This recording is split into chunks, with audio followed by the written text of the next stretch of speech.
Hi, I'm Heather McLean from SVG Europe, and I'm here today with Barbara Slater, Director of BBC Sport. Hi, Barbara. You're there. Okay, so first question for you. What were the first steps that BBC Sport took when the pandemic took off around the world, spreading north, with regard to staff working on sporting events? Well, I suppose it took us all at such speed, didn't it? Because once this started to evolve and the government were giving advice, we were starting to scenario plan and certainly think of different circumstances that might occur. We're obviously part of the BBC, and the BBC itself was considering any measures that it should take. So it started quite gently with things like non-essential travel and lots of kind of cleansing equipment introduced at work. And then it obviously started to escalate quite quickly. I mean, at one point, we were planning to do, it was actually the final weekend of the Six Nations, one of those matches down in Wales. And literally on the Friday, it was called off. And we totally understood and accepted that decision. It was not a problem at all. But it really did accelerate at speed. From the outset, the most important thing for us, though, was health and safety of staff. So we were putting a number of things in place, for example, staggered teams to keep the number of people in the office to a minimum. We also started to get ahead on the technology. And I think we ordered about 50 laptops. And basically those laptops need certain things installing in them so that in a worst case scenario, we could maintain as much of our services as possible with people working from home, particularly our online services. So it suddenly came at speed. And I do think it's worth saying how brilliantly the technology has performed. We normally, we're in the office and currently there is between 16 and 17,000 people who are all using the technology and working from home. And our staff coming into the offices is a little more than 7%. So we have fundamentally changed the way we work. And I think it's been remarkable, the speed, the way people have adapted. And I think because of the circumstance, because in a way we are all in this together, I just think the way people have genuinely pulled together and all of those new processes, that changing what we do has all been done in an incredibly good spirit, because I think people are just acutely aware of the severity of the situation. Great. Okay. And talking about some of those processes that you were just talking about there. So what exactly is happening, with your production teams and your on-screen talent? Obviously things are still coming out of the BBC. So are people working from home mostly, or are some coming into studios? Are most people furloughed? And what's the plan? And technically, how is all of this working? How's the BBC pulling all this together? Well, I think what we are trying to do is keep the people that come into the office to an absolute minimum. So we are maintaining our sports news services, and to a degree there is a certain amount of the equipment that they would have to use in the office. And what's been I think really remarkable is we were probably expecting quite a slimming down of, if you like, the volume of sports news, but actually it's not been like that at all. There've been so many stories about the impact of COVID-19, whether that's postponements, cancellations, the impact that that's had on the sports industry. There's been absolutely a huge amount to report on, but those teams, and as a minimum number, we really have slimmed the shifts down. So most of our work is being done from home, and certainly the online services are being run remotely. We do occasionally have to have people coming into the office, and actually we've done a number of measures and get great credit to our technical teams. So one of the things we've been doing is effectively pairing edit suites. So we can have an editor in one suite and a producer in a separate suite. They're linked and slaved, but it means that people don't actually have to sit together. And it's just measures like that, and being really, really disciplined and questioning when people do need to come in. And again, I think it's all about the health and safety of staff.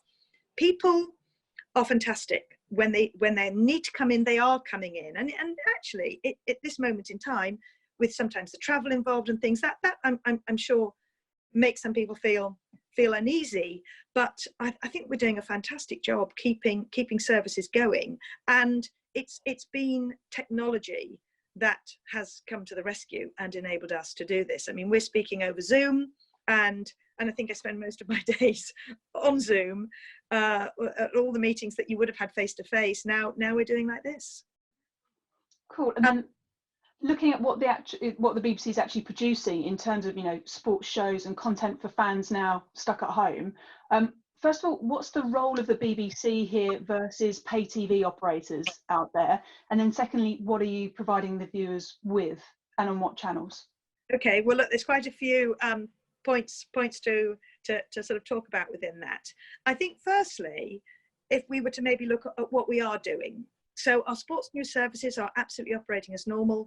Please check out the sport website, because we've got some very creative people who are working in that department, and they're coming up with some wonderful content. The sort of surround sound, the human interest. I mean, if you want to do an exercise class with a sporting superstar, please, there are so many there available for people to use and to join in with. But just great creative thinking around really imaginative stuff. And of course, our numbers coming to the website aren't as high as they would be with live sport. But you'd be amazed the numbers that are still coming to find that kind of lighter touch entertainment content. And that's what we're doing with sports news and online. Our radio teams are also incredibly busy, because they play a huge role in 5 Live's output, and there are dedicated sport moments. So that's being filled with chat, with quizzes, with all sorts of things. I mean, we are blessed to have a great roster of talent, and some of that, again, really, really entertaining. In terms of TV, we've got a great archive, but I would also want to credit some of the governing bodies who have allowed us access to a greater volume of archive, because you don't automatically get the if you like, the back catalogue and the archive, even when you're the rights holder of either highlights or live content. So we've been able to access archive, and what we're broadly trying to do is track that when the events would happen, that's when we're producing the content. So, for example, on Sunday, I mean, literally, I was at home flipping between the documentary on snooker, which was running on BBC Two, and the greatest FA Cup semi-finals, which were on BBC One. And I mean, just exploiting wonderful, wonderful sport to kind of keep us distracted, keep us entertained. And that's a model that we will keep going. So, for example, we've got both documentary, Kip Koje, we're doing a sort of, if you like, a replay and review of his extraordinary feats, and some of that around London Marathon weekend. Then the last weekend it was rugby league, classic matches, the water splash documentary. Then as we move into, so we're doing snooker now during this what would have been this World Championship window. When we move into Wimbledon, we'll be doing the same. The Euros football, a wonderful opportunity to look back at archive international football. And then we are trying to find the best moment to run some of that extraordinary action from the 2012 Olympics. And that's probably the one event where we've had most requests. And what we're particularly looking to do is to find a really high profile moment to broadcast the opening ceremony again, because it was so much about best of British. And I think the key there is to find a really good window where it can do, and you asked me about BBC and pay TV, where it can be a bring the nation together again moment, even if it is archive. Because I think what's interesting at this time is I don't think it actually changes the BBC's role. Free-to-air sport remains unbelievably important, whether that's archive or live action. And by the way, I think the pay broadcasters, they're doing a great job filling their schedules with lots of replays and with archive. But I think it's absolutely appropriate that we're doing some of that as well, and making those classic moments available to the widest possible audience. Great. And you were talking about a lot, you know, reruns, archive footage there. So going forwards, as lockdown keeps getting extended, and you know, we don't know when it's really going to end and when live sport's going to be back.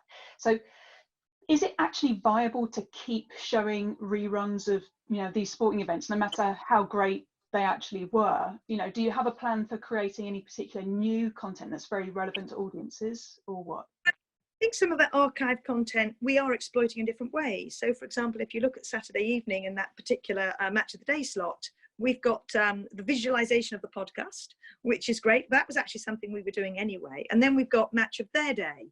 So I think there's lots and lots and lots of different creative takes on what we're doing. And I think what I would also say is, if you actually think what an amazing summer this would have been, then you see an unfolding of a fantastic number of events. So, for example, at the moment, there's probably a bit of a focus on football, a focus on snooker, because it would have been the World Championships. We had Rugby League, we've got London Marathon. And as we move through those events, we did a review of Tiger Woods' extraordinary comeback victory at the Masters. There's such a rich mix of events that we would have been showing live, and I think we've got a lot in the archive that's going to keep people entertained for a long time, if needed. And finally, looking ahead, this is a big question actually, so how is BBC Sport going to approach the tentative move to going back to filming live events, live sport, when it starts to start up again? You know, what plans do you have, or are there any particular questions that need to be answered first in order to make it a viable and safe environment for staff and freelancers on site and in studios to return? Yes, I mean, I would just pick up on that final point that you're making. That's obviously an absolute priority. And by the way, that isn't only us that think that. That's rights holders, event organisers, etc. So I think a lot of advice will be sought. I do know that there are governing bodies that are really ambitious and want to get their events back, and they're willing to play them behind closed doors. And I think that's a space where we, again, will hopefully technology can really help, because they want the absolute minimum number of people on site. And we've been already exploiting remote technology, i.e. have the camera at the venue, but have the back engine in if you like, a more protected space, like the big studio complex that we have here in Salford. And all of that, we'll be trying to keep that to an absolute minimum, with lots and lots of safety measures to make sure anybody that is involved in that production is effectively working in a very safe environment. And I think this will depend on each event, and they will all be very different in what they might do and how they might go around organising themselves. And I think we've probably got to face the fact that whereas there may be some opportunities, for example, to play behind closed doors, etc., and some easing, this isn't just going to be a sudden back to normal.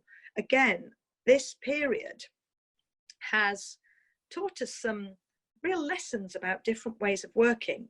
And I think we're going to see that replicated over the next few months as we do try to bring back some live sport coverage, but potentially we're going to have to do that in very different ways.